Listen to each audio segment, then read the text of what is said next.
de paz. A partir daí, começa a nossa existência de famintos e sedentos, nunca satisfeitos, e entregues aos nossos jogos de tentativas de lidar com essa não graça e com essa falta de paz.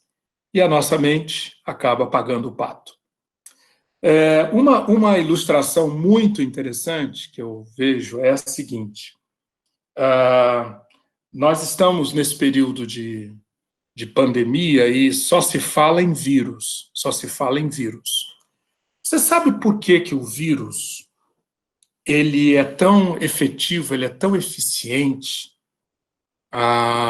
em produzir doenças na nossa vida? O estudo dos vírus, tem aqui uma representação de um vírus, não precisa se preocupar aqui para ver os detalhes, mas o estudo do vírus fez com que nós descobríssemos o seguinte: isso que está aqui em amarelo é a representação de uma célula. É uma célula humana, com todas as suas funções, tudo ok. E o que está fora da célula é um vírus que, conforme pode ser visto nessa figura, está querendo entrar, está querendo entrar, está querendo entrar. Mas nós fomos dotados com proteções na nossa célula para detectarmos invasores. Os vírus são alienígenas. Os vírus são verdadeiros invasores. Os vírus, eles têm um material genético diferente do material genético da nossa célula. Portanto, nós temos os recursos que bloqueiam quando um vírus bate na porta e quer entrar. Imediatamente nós temos todo um sistema que atua para identificar que é um invasor e não deixar que ele entre. Pois bem, acontece que o vírus ele é dotado de uma inteligência muito interessante. Em muitos casos, o vírus se camufla. Como que um vírus pode se camuflar? Quando ele se faz passar por um elemento da própria célula. Não vou entrar aqui nos detalhes, não vem ao caso, mas é graças a esse recurso, o vírus, muitas vezes ele consegue enganar a proteção celular básica, fazendo-se passar por um componente, por um elemento da própria célula, ou seja, ele não é mais um alienígena, ele não é mais um estranho, ele é membro daquela célula.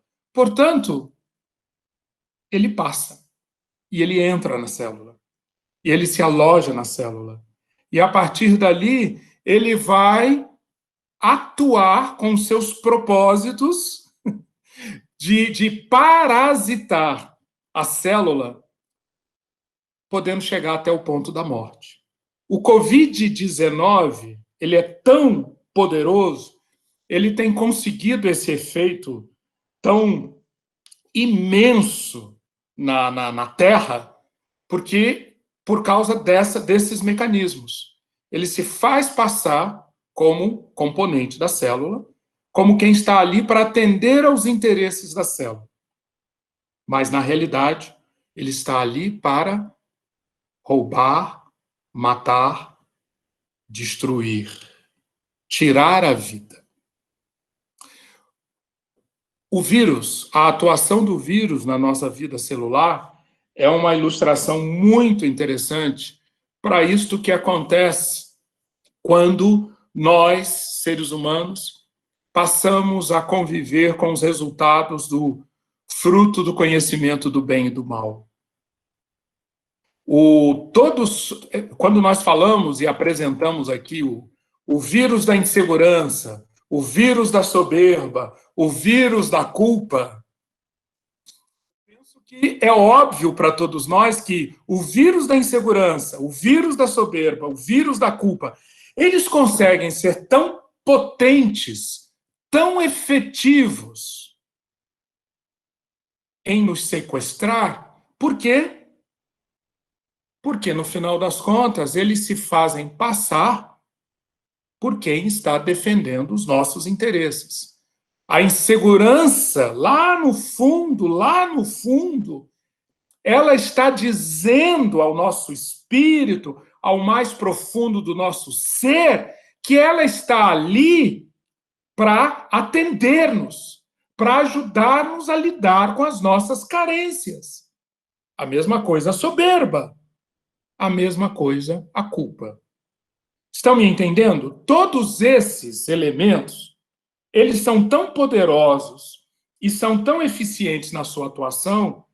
Por quê? Porque eles não são detectados a priori como alienígenas, como invasores, como ladrões que vieram roubar, matar e destruir a vida. Não. Eles são assimilados ou eles são recebidos como quem vai nos dar condições de existir, condições de viver. Por isso, eles são tão nocivos, por isso, eles são tão perigosos. E por isso, nosso ser, lá no fundo, aceita com tanta facilidade esses vírus da escravidão espiritual, e por isso, o nosso psiquismo sofre tanto.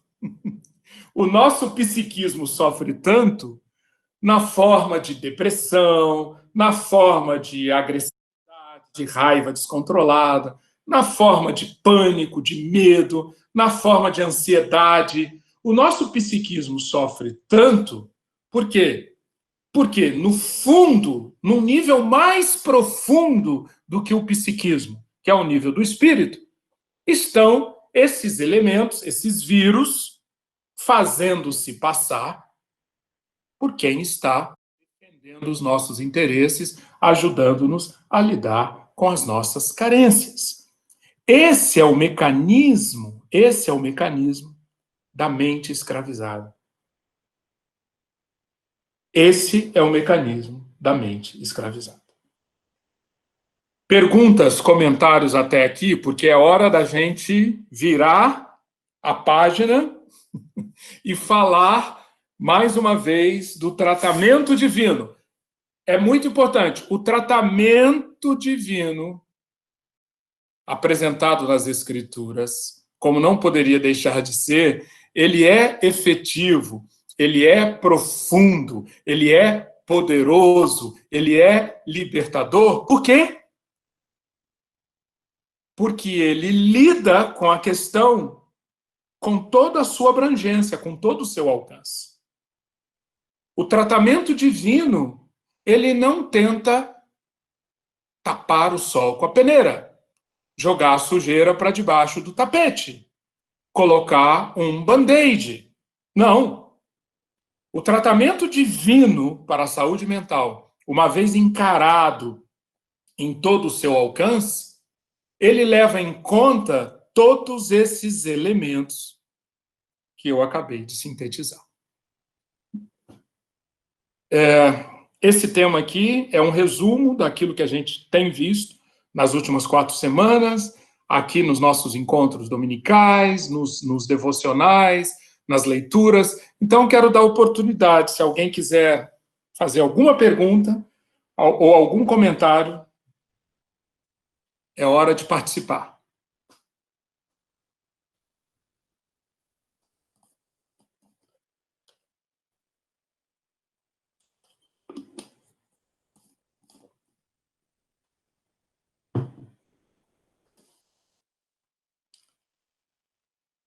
Silêncio absoluto.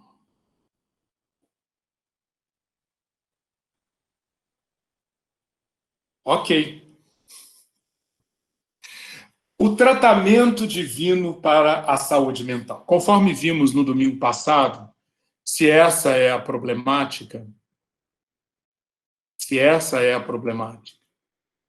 representada nessa figura e nessa, o tratamento divino que traz a solucionática consiste essencialmente em tratar o vírus da insegurança, o vírus da soberba e o vírus da culpa. Como que se trata o vírus da insegurança, o vírus da soberba, o vírus da culpa? com o único antídoto verdadeiramente eficaz. A reconexão com a graça, a reconexão com a paz divina, a paz provida por Deus. Com essa reconexão, nós entramos numa jornada em que experimentamos cada vez mais segurança, humildade e perdão. E a grande questão que a gente precisa levar a sério mesmo é como que isso acontece. Tem muitos de nós ficamos confusos, perdidos, no meio daquele dilema: Deus faz tudo, ou é o meu esforço, ou é a minha disciplina, ou é a minha capacidade? E nesse dilema, ou nessa dicotomia, muitas vezes nós ficamos confusos, e os vírus da insegurança, da soberba e da culpa, inclusive, se aproveitam dessa confusão. A graça e a paz, como realidades providas por Deus para nos transformar, para nos curar dessa infecção, dessa virose, a graça e paz sempre atuam de uma maneira harmônica. Filipenses capítulo 2, versículos 13 e 14. Desenvolvei a salvação com temor e tremor, porque Deus é quem opera em vocês, tanto o querer como o efetuar. Aos olhos humanos, pela lógica humana, parece uma inconsistência. Parece algo contraditório, mas não é. Basta experimentar. Deus é quem opera em vocês, Deus é quem opera em nós, o querer e o efetuar. Ou seja, a afirmação é muito clara. É graça de A a Z. É graça de A a Z, do início ao fim. Nós não poderíamos dar um passo sequer,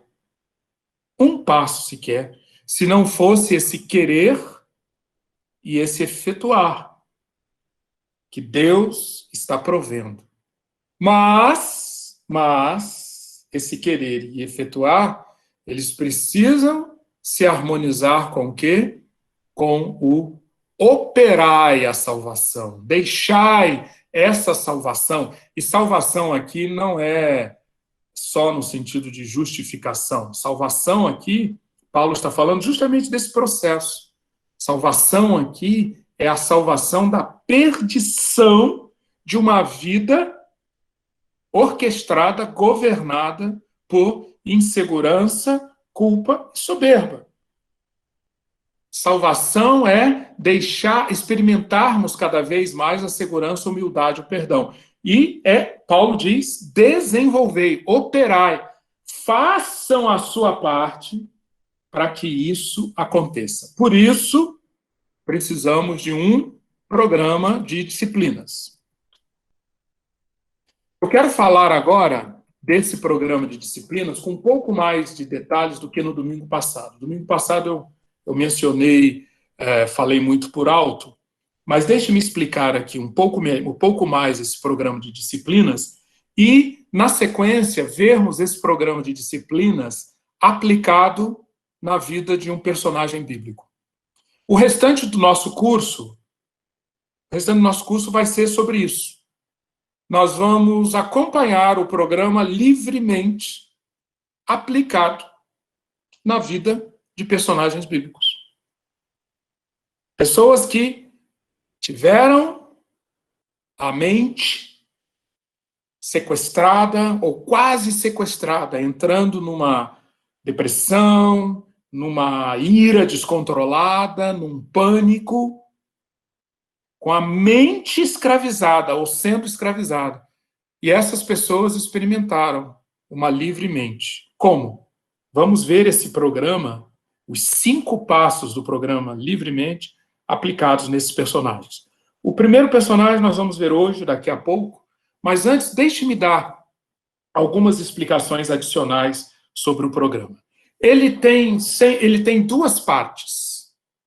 A primeira parte é a parte que eu estou chamando aqui de autoconhecimento, mas é autoconhecimento no sentido de uma mente sóbria, uma mente que cada vez mais percebe, discerne e não se torna um joguete nas mãos da carne, do diabo, do mundo, dos enganos diversos que nos rodeiam.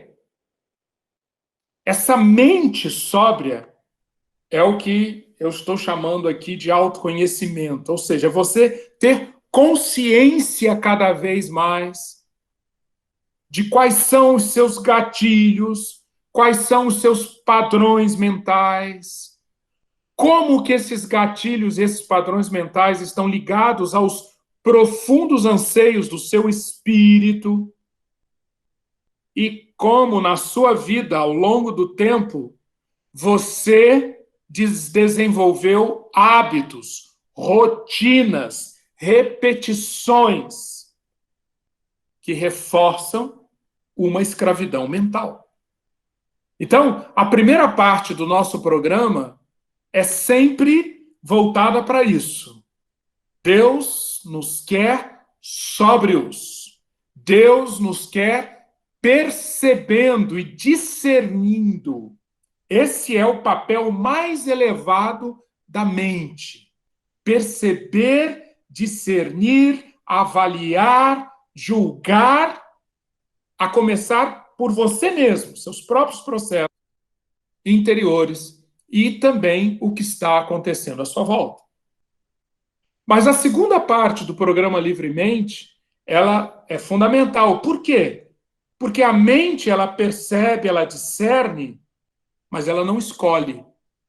A mente não foi feita para escolher. A mente foi feita para alimentar nossas capacidades de escolha, que se dão, as nossas escolhas se dão no nível mais profundo do que a mente, no nível do nosso espírito. É com o nosso espírito que nós escolhemos. Mas nós precisamos de mente sã para alimentar o nosso espírito para boas escolhas. Então, o programa Livremente, ele leva em conta essa realidade de que nós precisamos autoconhecimento e escolha. Como diz aquele ditado, um olho no gato, um olho no peixe. Um olho no gato, um olho no peixe. Ao mesmo tempo, o gato aqui é a mente, seus processos mentais, seus hábitos. O peixe aqui é o espírito, são as suas escolhas. Os 5 passos, então, as 5 disciplinas são... As 4 primeiras, então, estão ligadas a esse processo da mente que leva a um autoconhecimento. Aceitar o tempo todo que nós somos corpo, alma e espírito. E como que essas 3 dimensões do nosso ser estão o tempo todo atuando. Depois, consciência crescente dos nossos padrões mentais e dos nossos gatilhos emocionais.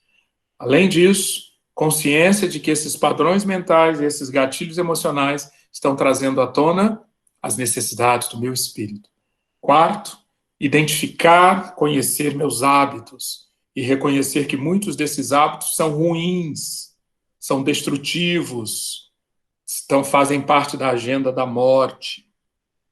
E eu posso, então, substituir esses hábitos por hábitos bons, hábitos da vida. E uma vez aplicadas essas 4 primeiras disciplinas, eu tenho a minha mente, então, funcionando e livre para quê?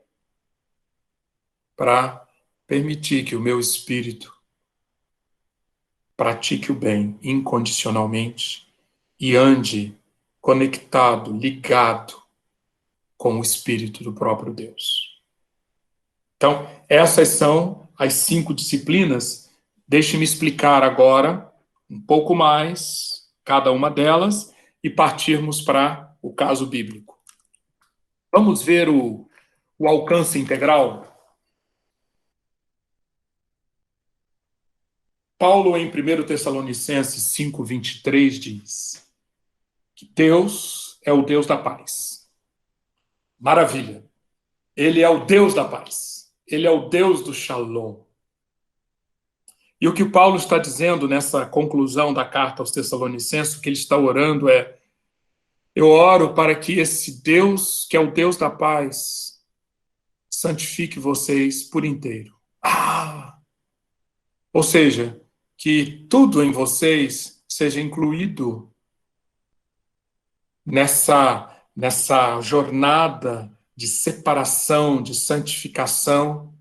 Para quê? Para que vocês, como um todo, cumpram o propósito para o qual vocês foram criados. Para que vocês vivam para o louvor da glória e da graça de Deus.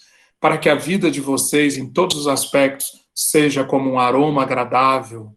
Enfim, santifique completamente vocês. E para não deixar dúvida, Paulo, então, na segunda parte do versículo, ele menciona que o espírito, que a alma e o corpo de vocês, pneuma, psique e soma.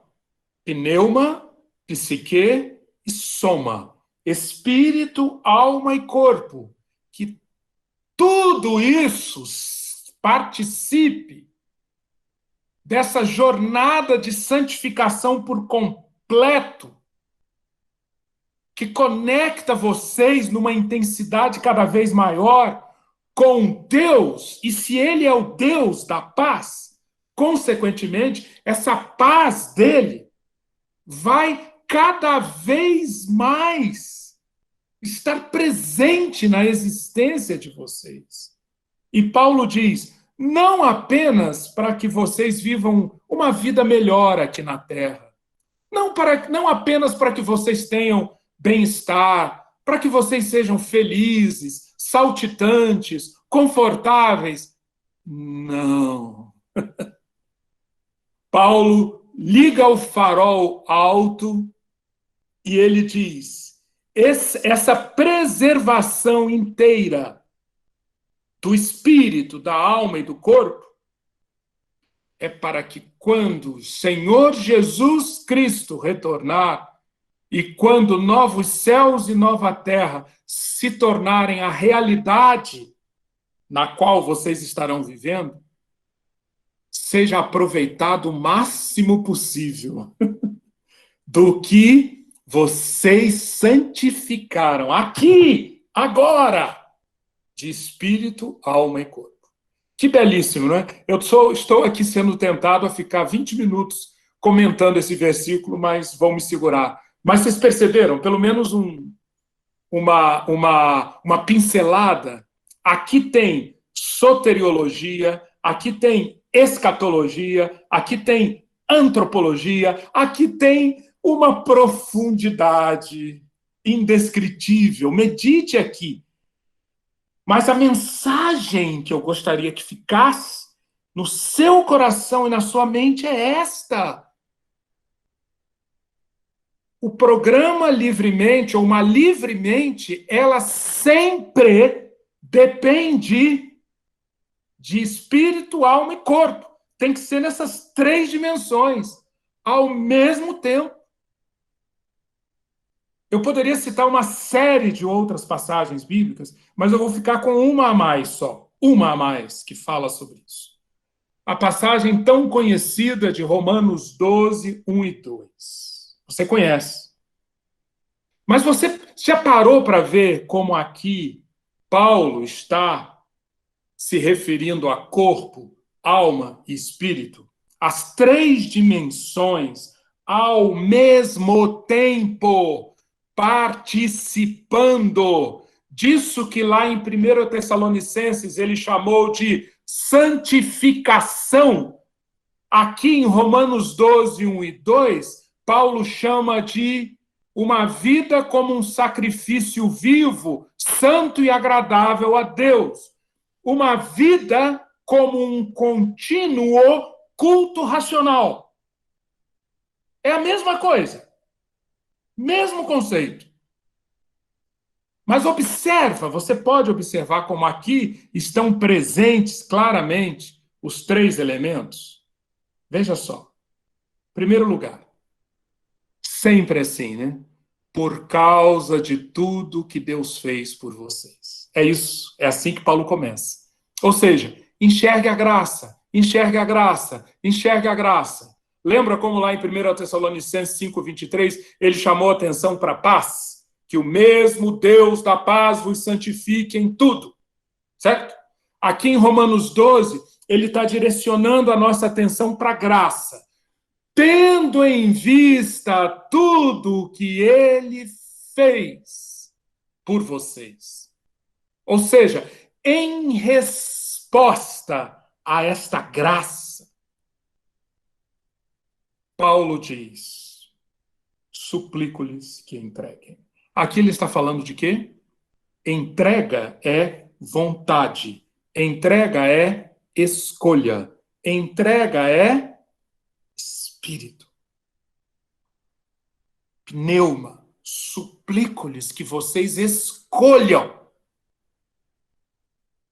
Mas Paulo sabe que para essa entrega, para essa escolha, nós precisamos considerar o que se passa no nível da nossa alma, do nosso psiquismo. E vejam como ele é muito abrangente.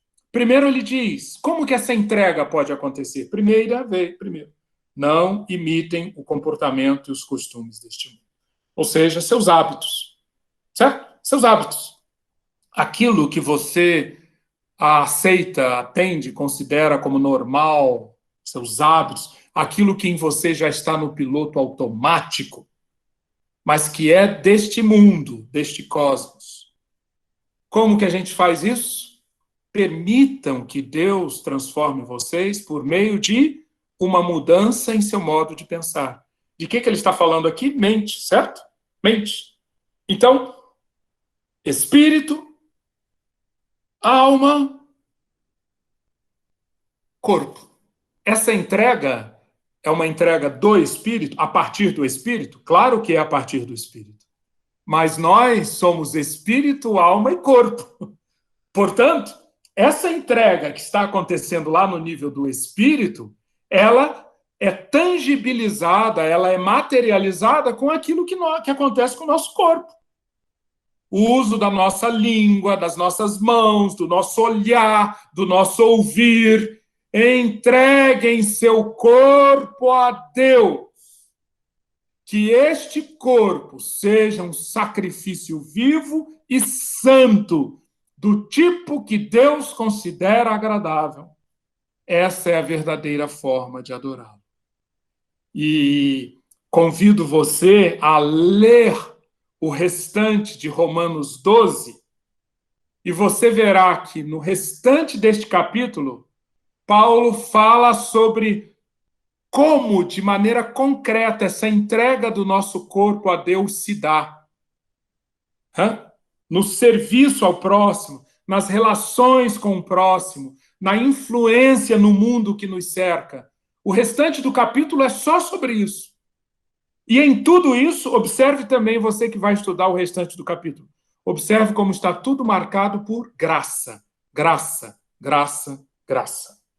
Aqui, de novo, vou ter que resistir à minha segunda tentação da noite, que é falar mais sobre esse texto, mas vou resistir, vou parar por aqui.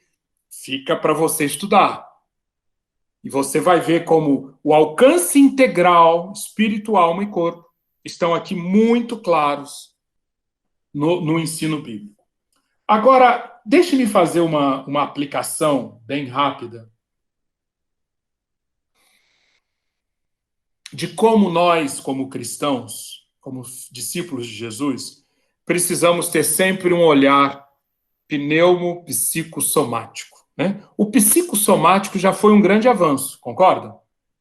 Até algum tempo atrás, separava-se muito essa questão do psico e do somático.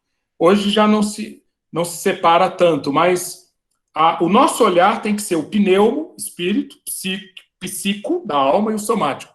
Eu tive conhecimento essa semana de um estudo de uma instituição lá dos Estados Unidos muito, muito alarmante. Esse estudo indica o seguinte: quando a pandemia passar, quando os efeitos desse vírus já estiverem controlados, e etc., etc., essa instituição diz, eles estão verdadeiramente alarmados com a expectativa da quantidade de tumores no estômago, doenças no estômago nos Estados Unidos. É claro que poderiam falar de outros órgãos, né? Mas esse grupo aí estava particularmente falando de câncer no estômago. E eles dizem, sabe por quê? Porque a correlação é muito grande entre esses tumores somático, né? E o estresse, a ansiedade, o medo, o pânico que boa parte das pessoas está vivendo. Ao nosso olhar precisa, sem dúvida, levar em conta o psico e o somático, mas o nosso olhar precisa sempre trazer também a camada do pneumo, a camada do espírito. Quer ver um exemplo? Vou dar só um exemplo aqui. Nós estudaremos, se Deus quiser, daqui a 2 semanas, com mais detalhes, a questão da depressão. Eu já falei diversas vezes aqui, mas, ok, não estamos aqui querendo fazer o papel de psiquiatra, psicólogo, temos todo o respeito a psiquiatra, psicólogo nessa questão da classificação das depressões clínicas, dos tratamentos que existem, ok? Então, por favor, não confundam aqui. Nós estamos trazendo o olhar bíblico, e o olhar bíblico reconhece que muito do que nós chamamos de depressão, se não for tratado no nível do pneuma, não será efetivo. Por quê? Porque muito do que nós chamamos depressão, na realidade, é uma manifestação de uma desordem, de uma escravidão profunda no nível espiritual, de uma vida governada pela insegurança, pela culpa e pela soberba. E uma das formas dessa insegurança, dessa culpa, de soberba atuarem é sequestrando a mente da pessoa para que ela viva uma existência deprimida. Como que a gente deve, então, biblicamente, olhar para a depressão? Em primeiro lugar, e isso o programa livremente chama muita atenção, tá? É muito interessante dialogar com as ciências que estão mostrando as diversas vulnerabilidades físicas envolvidas na depressão. Acho que todos vocês têm um mínimo de conhecimento, né? Como eu, que sou um leigo, mas tem um mínimo de conhecimento. Todos nós, para o nosso bom funcionamento psíquico e mesmo físico, precisamos da serotonina. A serotonina é um neurotransmissor que regula uma série de processos que levam à nossa saúde psíquica e até também à nossa saúde física. Pois bem, alguns de nós, algumas pessoas, apresentam deficiência de serotonina, e quando a deficiência de serotonina está associada à deficiência de dopamina, que é um outro neurotransmissor super importante para trazer-nos a um estado de o mínimo de alegria, de bem-estar, de encarar a vida. Quando nós temos deficiência nisso, as nossas emoções, então, sofrem uma desregulagem muito grande, e uma delas vai na forma de uma tristeza, um se sentir no buraco, que é a depressão. Mas depressão é só vulnerabilidade física? De jeito nenhum. Ai de quem quer tratar a depressão só olhando pela vulnerabilidade física. Hoje também nós temos N recursos que corroboram, inclusive, aquilo que, conforme nós vamos estudar lá na frente, a Bíblia já mostra muito tempo atrás, já mostrava muito tempo atrás. Essa vulnerabilidade biológica, ela convive, muitas vezes, com uma vulnerabilidade psicológica. Ou seja, pessoas que começam a desenvolver padrões mentais e emocionais e hábitos mentais e emocionais marcados por dois elementos. Primeiro, um modo de pensar sempre negativo. Sabe aquela velha história do copo pela metade? Para a pessoa com esse modo de pensar negativo, pela metade significa sempre meio vazio, meio vazio, meio vazio, meio vazio. Olhar para as coisas de maneira negativa, junto com um outro modelo mental que potencializa o modo de pensar negativo, que é o modelo mental da desesperança. Além de olhar negativamente, a pessoa é carregada por uma convicção: eu perdi o controle, vai dar errado, não tem jeito, é desespero, não tem jeito, não tem jeito, não vai reverter, não vai reverter. Pois bem, essas vulnerabilidades biológicas e psicológicas, elas assumem em nós diversas manifestações. E muitas vezes, inclusive, camuflam a depressão. Mas, por exemplo, culpa neurótica, remorso improdutivo, desesperança, tristeza não resolvida, autocomiseração, impulsividade, autossabotagem. E aqui nós poderíamos ficar falando de uma série de outras manifestações de quê? De vulnerabilidades psicológicas. Mas nós voltaremos a isso, se Deus quiser, lá para frente. Mas aqui está a grande diferença da visão bíblica. A visão bíblica reconhece que existem doenças biológicas? Sim. A visão bíblica reconhece que nós somos sujeitos a diversas vulnerabilidades psicológicas? Sim. Mas a visão bíblica completa essas dimensões quando traz que o fato de que nós somos corpo, nós somos psiquismo, mas nós somos também espírito. E no nosso espírito, se nós permitirmos, estão presentes os três vírus que vão entrar em sinergia com as nossas vulnerabilidades no nível psíquico, no nível biológico, fazendo com que um abismo chame outro abismo. E, muitas vezes, levar-nos a uma vida marcada por uma depressão, por uma tristeza, por sentir que entrou num vale e não sai dele mais. Esse é o alcance do programa Livremente. Olhar sempre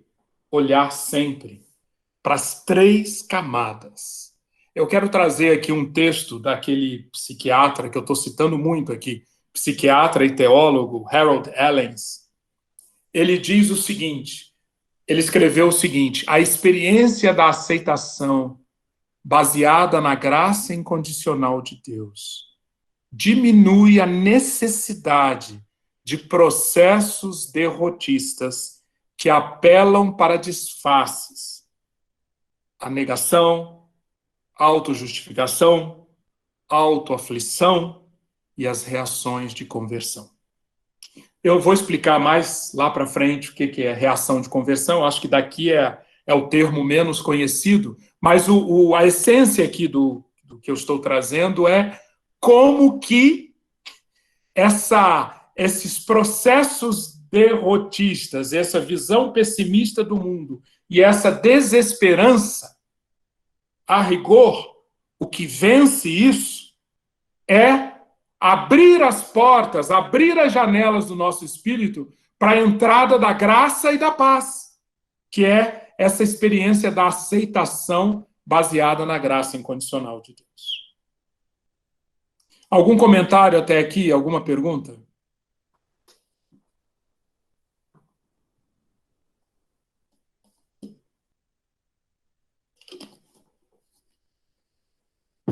Bem, gente, eu não sei o que está acontecendo, por que vocês estão mudos, mas lá vou eu. Lá vou eu. Quem Está que... tudo muito bem explicado.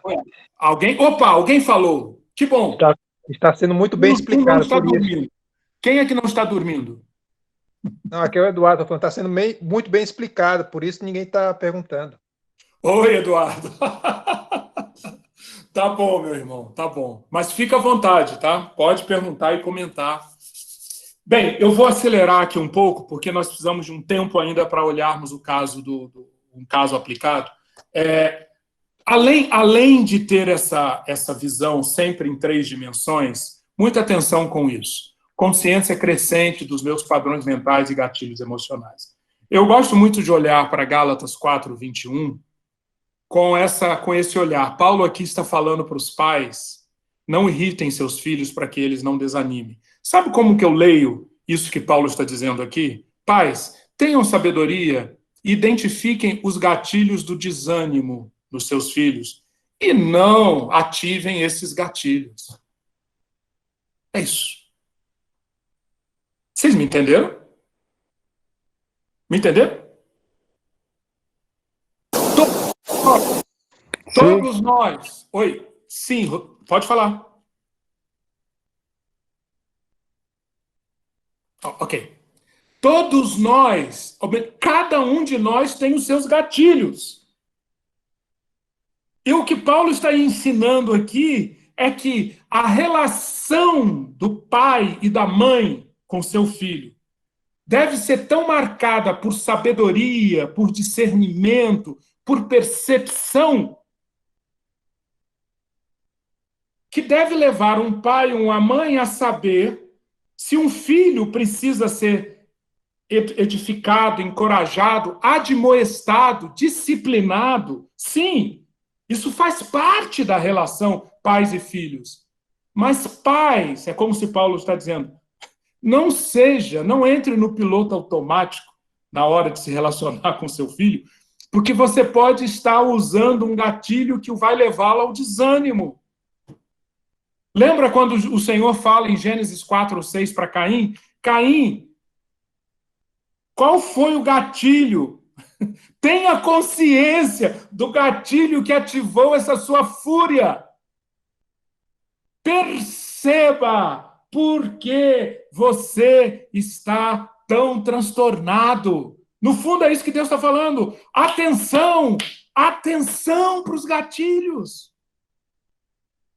Cada um de nós reage diferentemente aos fatores estressantes que nos cercam. Para termos uma mente livre, precisamos conhecer cada vez mais os nossos padrões específicos de pensamento e os fatores que desencadeiam em nós determinadas reações. É entendido? Vamos falar bastante sobre isso, identificar os gatilhos em uma série de histórias bíblicas. Agora, nós que temos a mente de Cristo, podemos e devemos ir muito além dos gatilhos, muito além da identificação dos padrões mentais e emocionais. Nós que temos a mente de Cristo, podemos fazer a conexão entre o quê? Os gatilhos, os meus padrões mentais, na realidade, são uma manifestação no nível psíquico de uma necessidade espiritual que está lá. Está lá. E essa necessidade precisa ser identificada. Então, tem gatilhos dos diversos tipos que nós podemos ter. Por que uma pessoa que, ao falar com determinado tom de voz comigo, desperta tanta ira em mim? O tom de voz está sendo o gatilho. Aquele mesmo tom de voz, se eu observasse melhor, observasse bem, numa outra pessoa não desperta nada de ira. Mas para mim desperta. Ok. Tive consciência de um gatilho. Alguém falando comigo naquele tom de voz é um gatilho para raiva. é um gatilho para fúria. Ok. Mas não podemos ficar só nisso. Temos que ir agora lá para baixo, abrir o capô. Abrir o capô e olhar o motor do carro. E ali no motor do carro, eu devo fazer essa pergunta e pedir: Deus, sonda-me, conhece, prova o meu coração, vê se há algum caminho mau, guia-me pelo caminho eterno, traz à tona quais as necessidades espirituais que estão se expressando através daquele gatilho. Uma necessidade de autojustificação, uma necessidade de aceitação, uma necessidade de eternidade. Enfim, são várias necessidades que são do espírito e que se manifestam através daqueles gatilhos. Deixe-me mostrar para você um exemplo. Há reações em nós, padrões mentais, por exemplo, esconder os próprios erros. Isso é um padrão mental? É, para muitos é. Basta ter um gatilho, alguém falar, alguém suspeitar, alguém fazer um comentário sobre um erro, e o meu padrão mental, a minha forma de defesa pode ser esconder. Ou quem sabe eu tenha esse espírito teimoso, incorrigível. A minha defesa não é necessariamente esconder, é fazer objeções, discutir, ou objetar. Sabe qual é o nome disso? Uma postura, um modelo mental de alguém teimoso e incorrigível. Quais são os gatilhos que me levam a isso? A uma atitude obstinada, irreconciliável, a uma posição vingativa e ofendida diante da contradição e da crítica. Tudo isto se passa no nível da alma. Tudo isto é dinâmica psíquica minha. Mas não se deixe enganar. Isso está ligado a necessidades espirituais profundas que estão por detrás daquilo. Por exemplo, um espírito que foi feito para ser declarado justo e anseia por isso. Anseia por ser declarado justo. Esse espírito, carente, faminto e sedento por justificação, vai encontrar muitas formas de aprisionar a sua mente, de criar padrões mentais que vão responder a determinados gatilhos e vão deixar você num círculo vicioso de escravidão mental.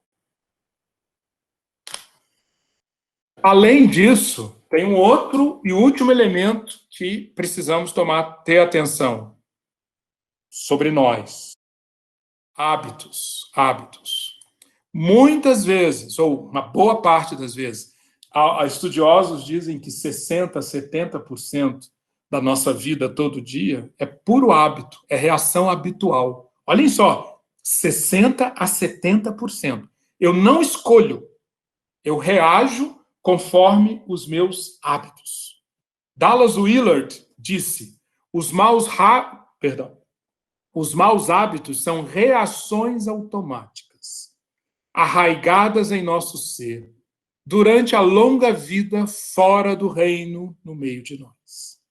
Elas formam o pecado que habita na minha carne.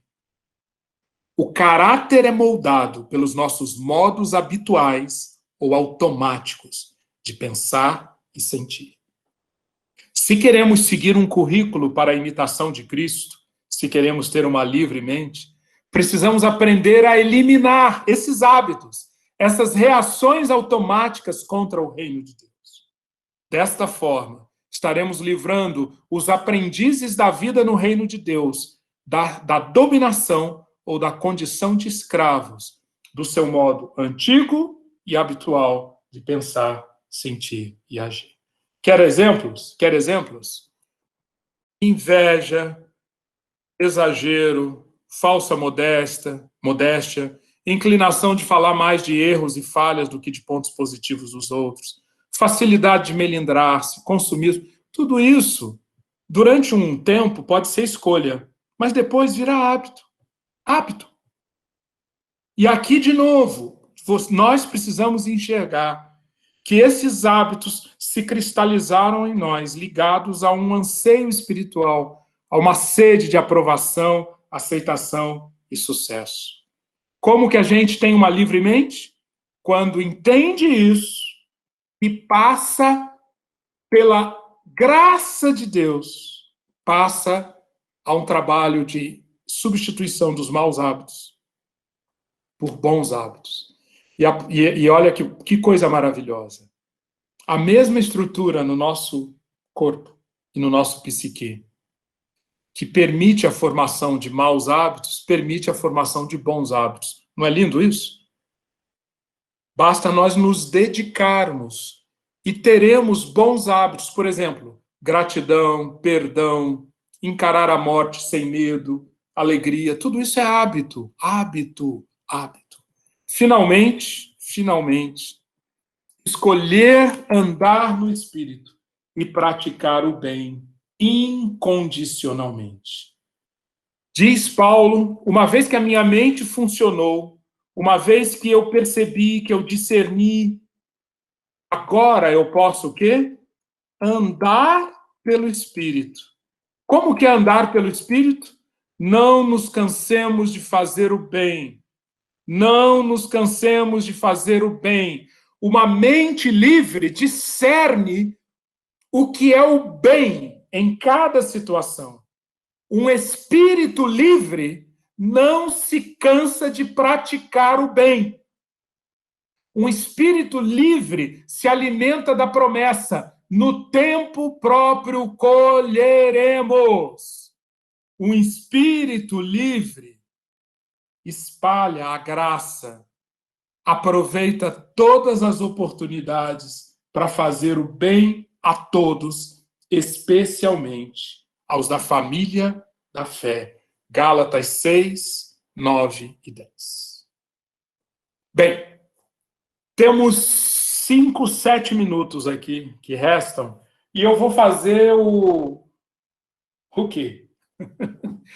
Vou fazer para você, vou deixar um dever de casa para você, que realmente não dá tempo aqui, mas eu quero pelo menos passar um trailer de um filme.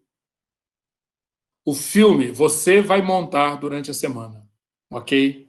Vai aqui o trailer. Procure na vida de Simão Pedro a estudar como que ali o processo de discipulado de Simão Pedro envolveu as 5 disciplinas do programa Livremente. O alcance completo da transformação, corpo, alma e espírito. Consciência dos gatilhos, dos modelos mentais, consciência de como as necessidades espirituais se expressam, consciência dos hábitos maus e escravizadores, substituindo por hábitos bons e que dão liberdade, e escolher praticar o bem e viver no Espírito. Essas 5 disciplinas, se você olhar, você vai ver na história de Simão Pedro. E vai aqui apenas um resumo. Simão Pedro, ele lidava com vários tipos de escravidão mental. Quando Jesus o chamou, quando começou o discipulado de Simão Pedro, ele tinha várias escravidões mentais, e uma delas era a escravidão mental do medo. Simão era um medroso. E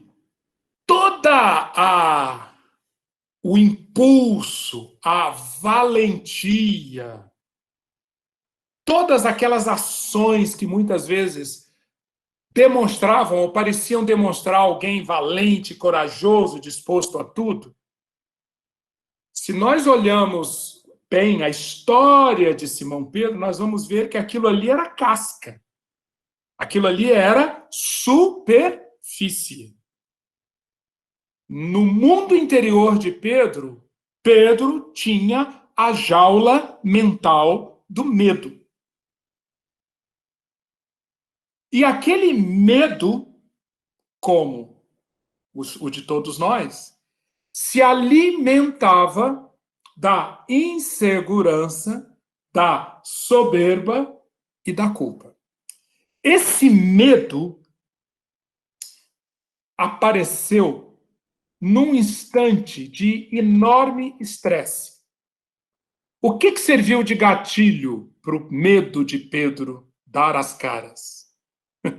Marcos capítulo 14, versículos 66, 68. Pedro estando no pátio. Aqui é o pátio do sumo sacerdote, onde Jesus estava sendo julgado. Veio uma das criadas do sumo sacerdote, vendo a Pedro que se aquentava, reparou nele e disse: Tu também estavas com Jesus, o Nazareno. Pedro o negou, dizendo: Não o conheço, nem compreendo o que dizes. E saiu para o alpendre. E a história continua. Você provavelmente conhece bem essa história. O que aconteceu com Pedro? O que aconteceu? Por que aquela situação gatilhou aquele estresse na vida dele, gatilhou aquela reação e trouxe à tona o Pedro medroso? Se nós queremos conhecer isso com abrangência e profundidade, não tem outro jeito. Nós vamos ter que usar todas essas ferramentas que a gente viu nas últimas aulas. Nós vamos ter que olhar a problemática, Pedro, como todos nós, o que habitava o mundo espiritual dele e por que isso trouxe à tona na forma de medo, a insegurança, a soberba e a culpa. E para isso, as 5 disciplinas do programa Livremente ajudam demais. Vamos lá.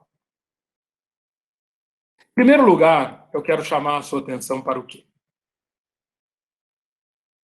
Pedro, não foi a primeira vez aquilo que aconteceu ali no alpendre, Marcos 14 e Lucas 22, ok?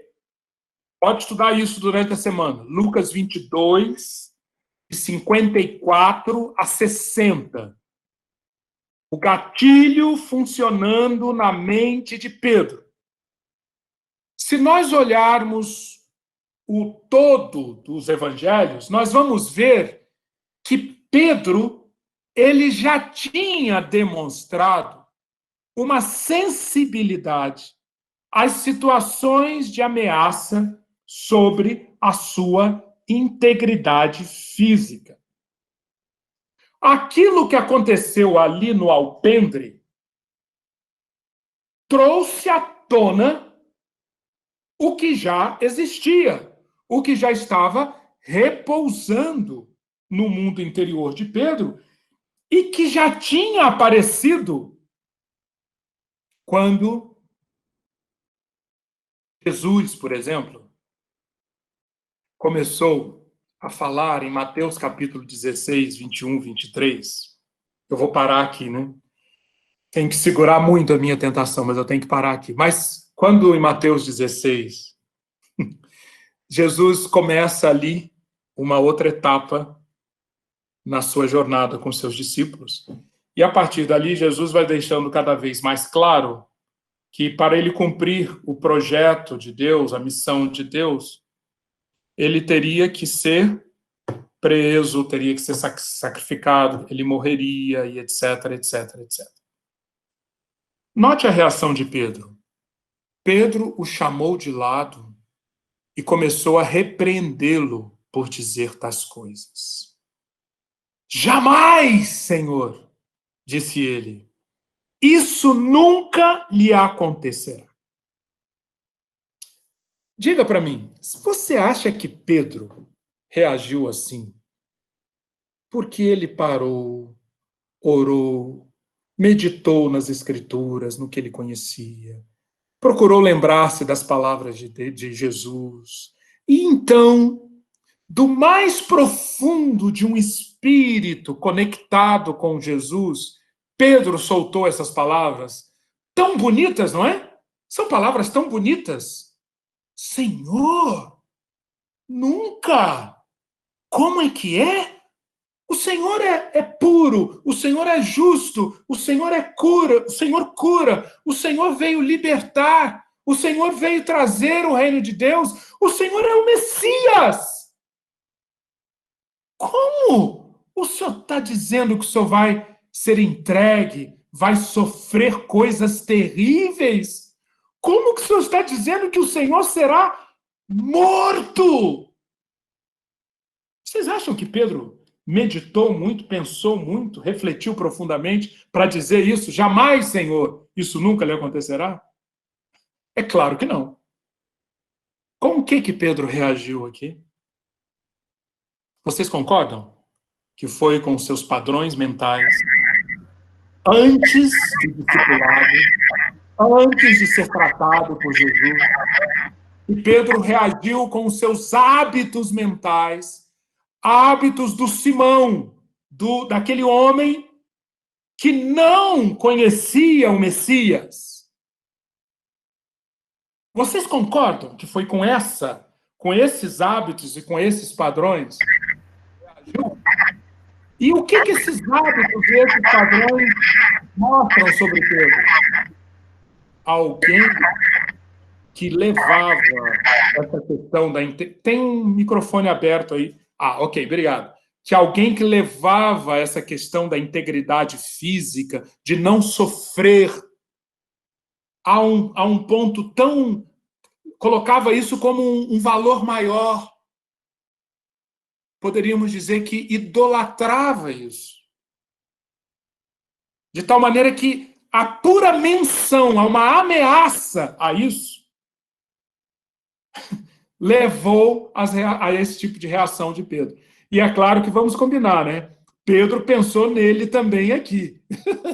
Se eu continuar com esse Jesus, e se isso acontecer com ele, isso vai me pegar também. Luiz, Oi, Helena. Luiz, por que você acha que, de maneira geral, nós temos pouco acesso a essas realidades que você está colocando aí? Em geral, nós somos, na minha opinião, um pouco blindados, né, ou fechados. Por isso que se chama escravidão, que você coloca como escravidão. Você não acha também que nós... Bom, primeira pergunta, depois eu faço a outra.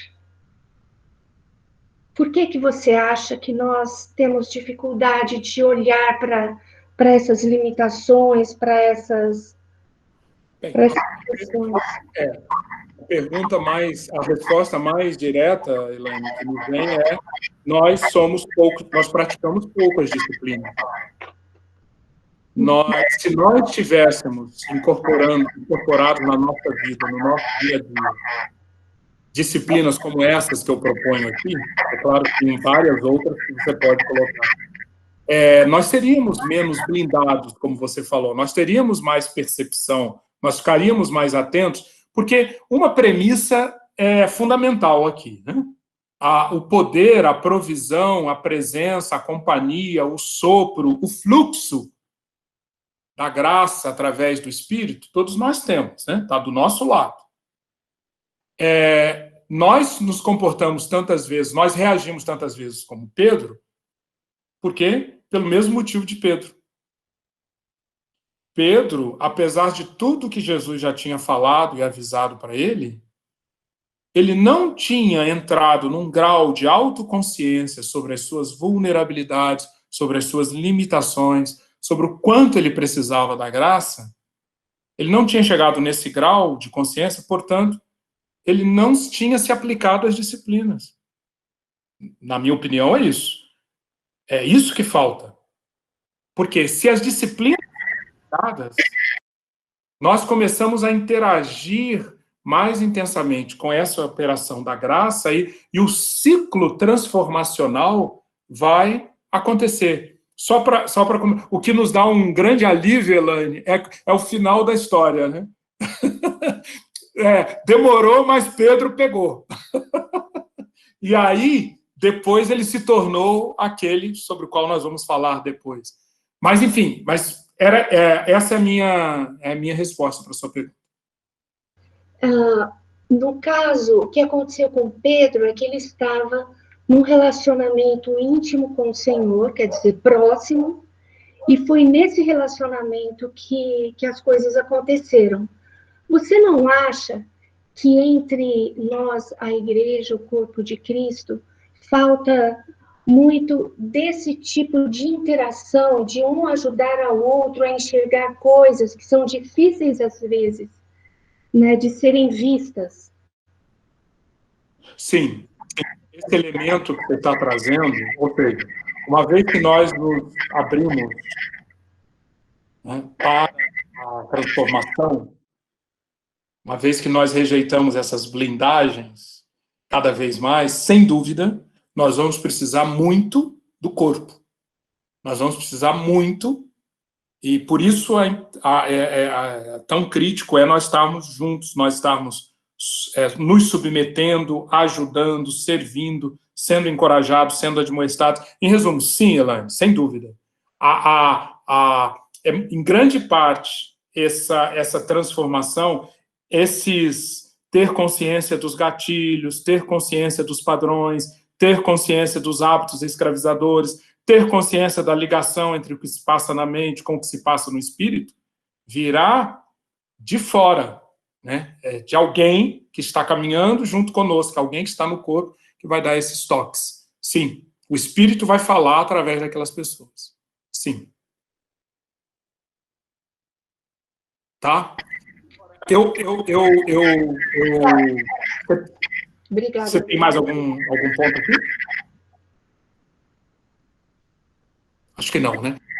Eu preciso terminar, gente, e eu queria terminar da seguinte maneira, chamando a atenção para vocês do seguinte: como Jesus fala para Pedro, e nós vamos ver isso, né, outras vezes, depois que Pedro fala para ele isso, com base num gatilho que trouxe à tona um modelo mental e que trouxe à tona um hábito emocional de Pedro. Olha como Jesus tratou isso. Afaste-se de mim, Satanás. Você é uma pedra de tropeço para mim. Você considera as coisas apenas do ponto de vista humano e não da perspectiva de Deus. A gente já falou sobre isso aqui, não é? Quando insegurança, culpa e soberba estão dando as cartas, aquele surto luciferiano, o surto luciferiano que eu mencionei, aquele surto luciferiano que Jesus identificou nos fariseus em João capítulo 8, está presente aqui em Pedro também. Afaste-se de mim. Vejam a implicação, vejam a gravidade do que está aqui. Bem, Pedro não estava atento para os gatilhos e nem para o quanto a sua mente era sensível ao medo do sofrimento e morte. Além disso, Pedro deixou de passar a oportunidade dada por Jesus de ganhar consciência sobre o quanto o medo era a expressão das necessidades do seu espírito, que clamava por segurança.